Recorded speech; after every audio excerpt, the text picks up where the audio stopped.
Todo o processo de tentação que nós passamos, vamos dizer assim, ele inicia antes de mais nada com a questão de duvidarmos da bondade de Deus com relação à situação em que vivemos. Depois somos alimentados por nossa cobiça e a cobiça, uma vez implantada, gera em nós o pecado. Essa é a questão. Quando a gente olha o processo com Adão e Eva, o que nós podemos perceber é essa situação, aonde é colocada dúvida sobre a bondade de nosso Deus. Lá em Gênesis 3, o versículo 3 ao 5 diz assim: Mas do fruto da árvore que está no meio do jardim, disse Deus, dele não comereis, nem tocareis nele, para que não morrais.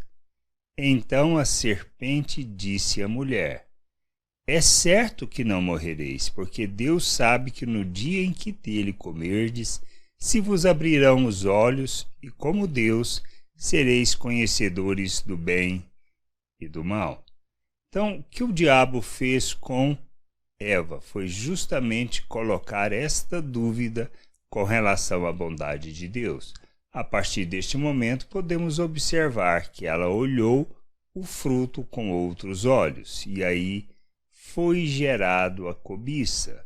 Nós precisamos entender que é assim o processo.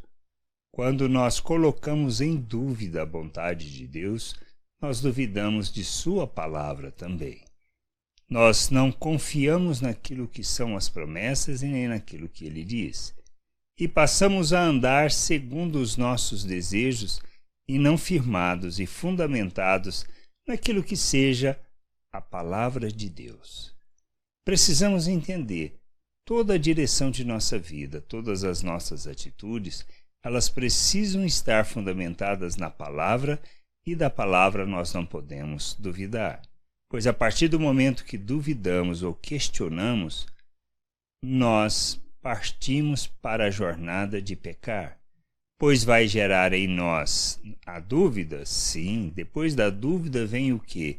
O desejo. O desejo gera a cobiça, e a cobiça, uma vez consumada, gera a morte, pois nós iremos pecar.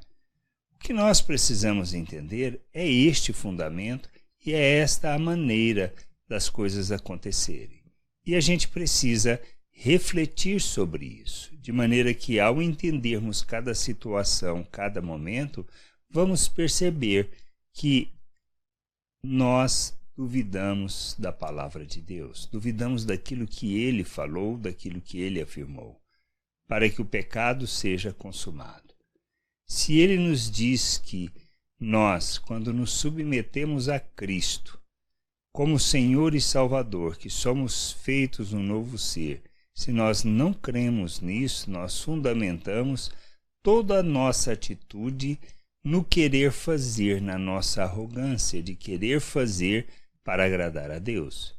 E isso é pecado. O que a gente precisa entender? Quem nós somos em Deus? A obra que ele realizou em nosso favor por meio de Cristo. A nossa salvação, a nossa reconciliação e o andarmos com Deus não é algo que dependa de nós, não depende do nosso esforço, não depende daquilo que nós possamos fazer, mas é de nos submetermos, de reconhecermos que somos salvos, reconciliados pela graça e que devemos nos submeter a Cristo, de maneira que temos a consciência de que morremos com ele naquela cruz e com ele nós ressuscitamos. Por isso o batismo, para lembrar-nos desta simbologia. E a simbologia do batismo é para reconhecermos que morremos com Cristo e ressuscitamos para vivermos em novidade de vida, arrependidos de termos tido uma vida longe de Deus. Quando nós nos submetemos a Cristo, reconhecendo que somos salvos pela graça, mediante a obra de Cristo, aceitamos por fé, e ele nos faz um novo ser, uma nova criatura. Nos faz a imagem de Cristo, nos dá um novo coração. Esse entendimento é fundamental para vivermos a vontade de Deus. E ao percebermos e compreendermos isso, segundo a promessa e a palavra de Deus, nós não duvidamos. E nós temos a consciência de que fomos feitos um novo ser e capacitados para viver a vontade de Deus, fundamento de nossa vida. E aí então nós temos que caminhar para a maturidade, para a plena expressão de Cristo por meio de nossas vidas, sendo seus imitadores. Por isso, despir da natureza humana e nos revestir de Cristo é o que nos guia na vontade de Deus.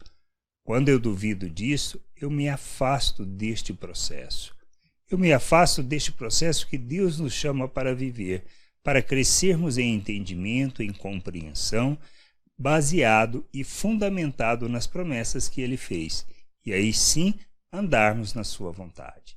Nós precisamos entender, porque quando duvidamos disso, quando não temos certeza disso, nós somos levados para longe da vontade de Deus, andando segundo os nossos sentimentos, os nossos desejos, baseado no que nós percebemos e no que nós desejamos, e não andamos segundo a palavra que o Senhor proferiu. A gente precisa entender isso. Duvidar da palavra nos leva para longe de nosso Deus, longe de sua vontade e longe do centro do seu querer, e nós não expressamos o compromisso com Ele.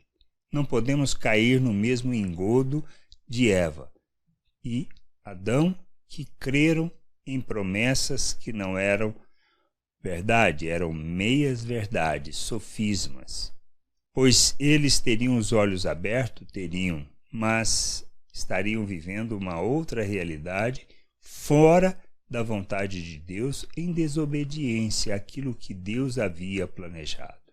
Que a gente possa entender isso, buscar o conhecimento do Pai e andar segundo o compromisso estabelecido com Ele de nos submetermos à sua vontade como Cristo e andarmos neste mundo como Cristo, como imitadores de Cristo. Que a gente entenda e busque o conhecimento do Senhor fundamentados na sua palavra. Graça e paz sobre a tua vida. Amém.